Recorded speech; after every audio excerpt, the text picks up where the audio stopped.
Assalamualaikum warahmatullahi wabarakatuh. Hello everyone, my name is Mayang Adelia Putri. So in this vacations, I will analyze the translations of the selected passage from Harry Potter and the Philosopher's Stone written by J.K. Rowling. And the Indonesian versions used in this analysis is the published translations of the novel. So, in these presentations, I will focus on three translations theories. The first one, equivalence by Mona Bakers. The second one, connotations. And the last one is metaphor and simile. So, the purpose of this analysis is to evaluate how the translator transfers meaning from the source text into the target text while maintaining its accuracy, naturalness, and readability. Okay, first let us look at equivalence. According to Mona Baker, equivalence can be analyzed at different levels such as word level, and the textual level. The first example is the phrase perfectly normal, which is translated into Indonesian as benar-benar normal. So these translations demonstrate word level equivalence. And the word perfectly is not translated literally as acara sempurna that translated that we all know, but instead it become benar-benar. So this choice sounds more natural and in Indonesian while preserving the original meaning and emphasize. Therefore, the translator successfully achieved equivalence at the word level. Okay, let's move. The second example is spying on the neighbors, translated as the mengintip tetangga-tetangganya.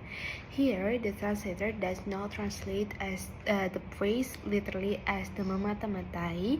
Instead, the translator chooses the mengintip, which sounds more natural and fleets the context of the Mrs. Dursley behavior. And this example shows above word level equivalence because the meaning of the phrase is preserved while adapting it to natural Indonesian usage. And the last example for the equivalence is they did not get along, translated as the mereka tidak akur. Although the Indonesian version is shorter, the meaning remains exactly the same. The relationship between the Dursley and the Potters is clearly communicated to Indonesian readers. Therefore, this example demonstrates textual equivalence. Next, I will discuss about the connotations translations theories. Connotations refers to emotional, cultural, and associative meaning of word beyond its literal meaning.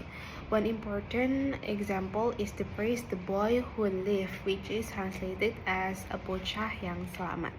Literally, the translation is accurate because both expressions refer to boy who survived. However, in the Harry Potter universe, the boy who lived has a much deeper meaning. It represents Harry as a legendary figure and a symbol of hope in the wizarding world. So the Indonesian translations conveys the basic meaning, but the sum of the emotional and cultural significance is the ranges. So therefore, although the translations is the understandable, part of the original connotations is lost. So another example can be found in the sentence is the twinkling light that usually shown in Dumbledore's eyes seem to have gone out. Translated as cahaya berkilauan yang biasanya bersinar di mata Dumbledore seolah-olah telah padam. So the phrase suggests a sadness, grief, and the loss of the hope.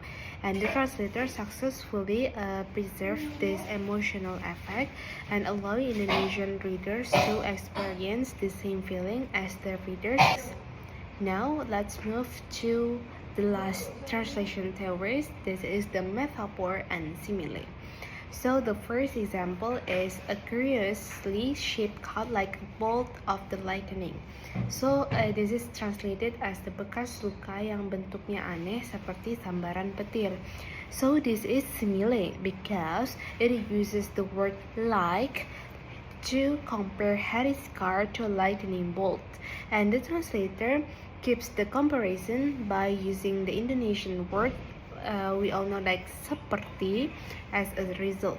The figurative meaning and the visual imaging are preserved effectively. The last example for the metaphor and simile theories is the twinkling light that usually is shown in Dumbledore's eyes seems to have gone out, and this phrase functions as the metaphor.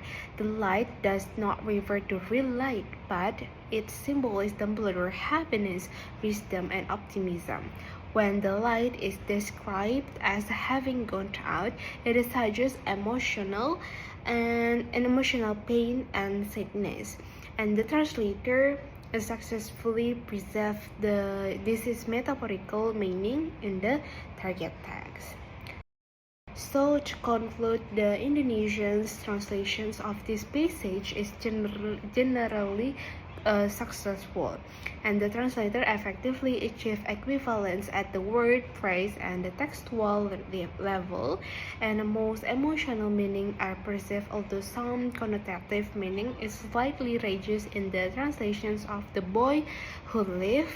And then the last one is the translator successfully maintains the figurative language, especially simile and metaphor.